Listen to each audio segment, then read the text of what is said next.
So what is up, ladies and gentlemen? Welcome to our YouTube channel, Channel 1 TV. So for today's video, actually old video na to guys. Gusto ko lang talagang panoorin to kasi na-curious ako sa thumbnail at sa title niya. No? So ang video ito mula kay Kalingap Reaction. Meron to pamagat na 500k na halaga. Bakit tinanggihan ni Carla? Sayang daw. Para saan ba ito? Grabe guys. 500k? Tinanggihan? Sino bang taong tatanggi dyan? Maliban na lang siguro kung may something reason ano.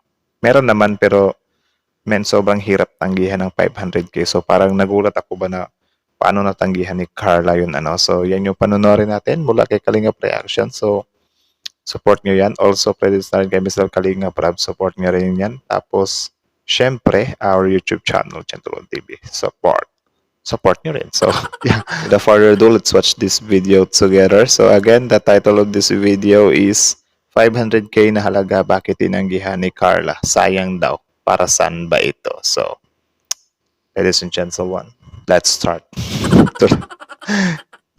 100k. Hello. Bakit sa live? Hindi ba masagot? Grabe, 500k. Again. 500k.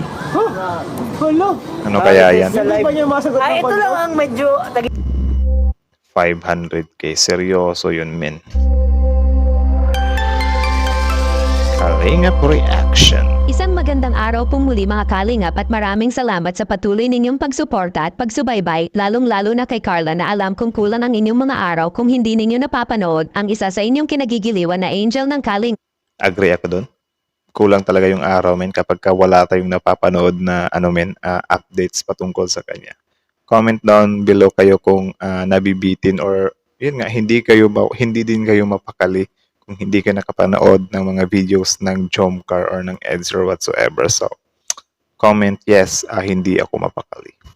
Tuloy.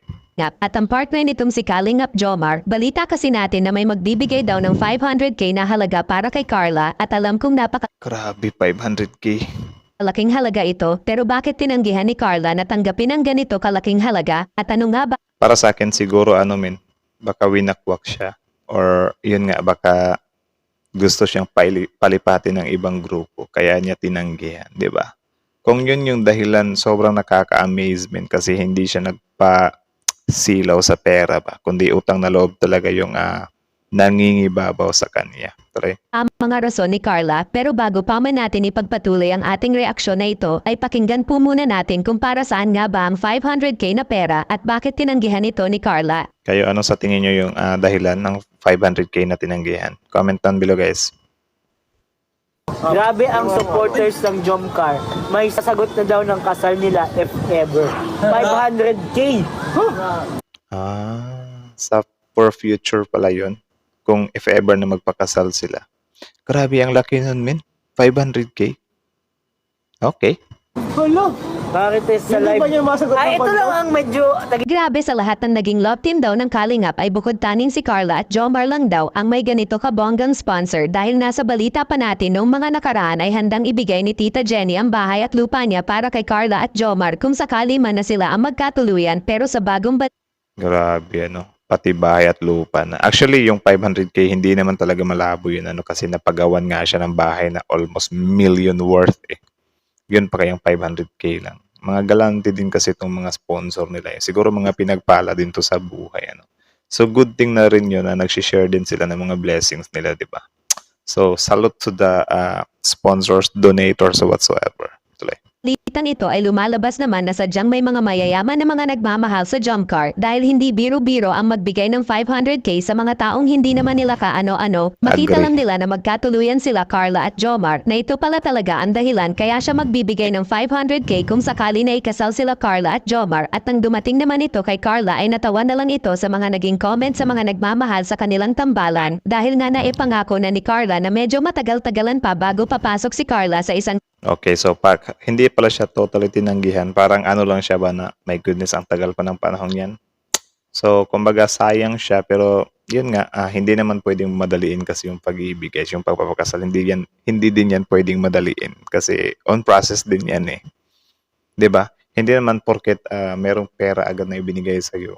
Hindi mo pa nga nakilatis yung tao, tapos magpapakasal ka agad kasi nga merong 500k. Sobrang babaw lang ng dahilan nun. Grabe nakakamangha din yung desisyon niya dito. Tuloy. seryosong relasyon, pero kung sakali man na maging sila sa hinaharap ay pwede pa rin mangyari na hindi na matanggihan ni Carla ang malaking offer na ito kung lahat ng pangarap niya sa kanyang pamilya ay natupad na. Tama. Ano kaya sa inyong palagay o suggestion dahil sa napakalaking halaga ito, dapat bang tanggapin ni Carla o ipagpatuloy pa rin dapat niya ang kanyang ambisyon at pangarap sa buhay? Para sa akin, wag muna, wag muna. Pakikomento naman sa ibaba mga kalingap. So, yun lang naman mula yan kay Kalingap Reaction. So, support nyo yan. Also, credits na rin kay Mr. Kalingap. Support nyo rin yan. And also, before you leave our YouTube channel, don't forget to subscribe. Ladies and gentlemen. So, Gentleman TV. So, subscribe also our YouTube channel. So, yeah. How about you? What can you say about this video? Comment down below. So, kita nyo naman yun, men. Yun pala yung something about dun sa 500k. Actually, kung ako din yung babae or kung ako din si Carla, I mean, kung ako yung nasa katayuan ni Carla, I'll do the same, man. Hindi ko rin tatanggapin yung 500k na yun kasi yun nga, nasa getting to know each other stage pa lang kayo tapos bigyan lang kayo ng 500k o agad. Pangit yun, men. Wrong move yun. Wrong move yun. Huwag masyadong magmadali kasi yun, kakamadali mo, madali lang din kayong matatapos, di ba? So, dapat kasi yung mga ganyang bagay, pinag-iisipan yan ng mabuti. Hindi minamadali yung kasal, guys, kasi ano yan tawag dyan, big naman. Big responsibility ba yan? Basta, may something dyan na di mo talaga siya pwedeng madaliin, di ba? So, grabe. Nung una, parang na-realize ko ba na 500k tinanggihan. Ang naisip ko lang talaga yung yung wakwak ba or yung baka hinatak siya ng sponsor pero hindi siya nagpatinag, hindi siya nagpaagaw. So, good move din yun kasi ang pangit naman din nun, di ba, na matapos kang tulungan ng isang tao tapos offeran ka lang. Though, hindi din naman natin hawak no yung decision talaga ng tao patungkol dyan kasi syempre may sarili naman siyang pag-iisip. Kung nagpasilo siya sa pera, wala tayong magagawa dyan kasi yun, siya naman yun, sarili niya yun. Wala tayong habol doon. But yun nga, kung usapang utang na loob lang or siguro mga ganyan-ganyan. Especially, halimbawa ganyan, nandyan ka sa pangkat na yan tapos maraming fanbase yan.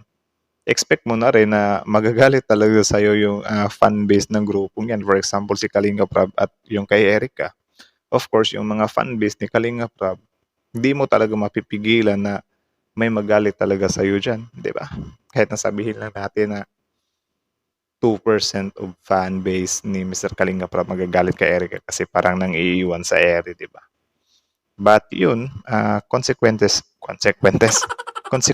na rin yun. So next time kapag may mga ganyang bagay, pag-isipan talagang mabuti. Though free ka naman gawin kung ano yung gusto mo. Isipin lang talagang mabuti, di ba?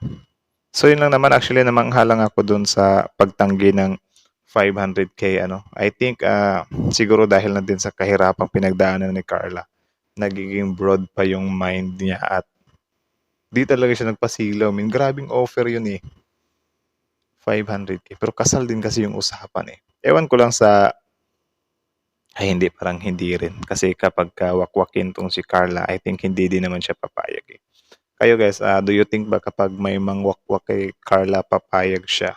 Any offer, pinakamalaking offer.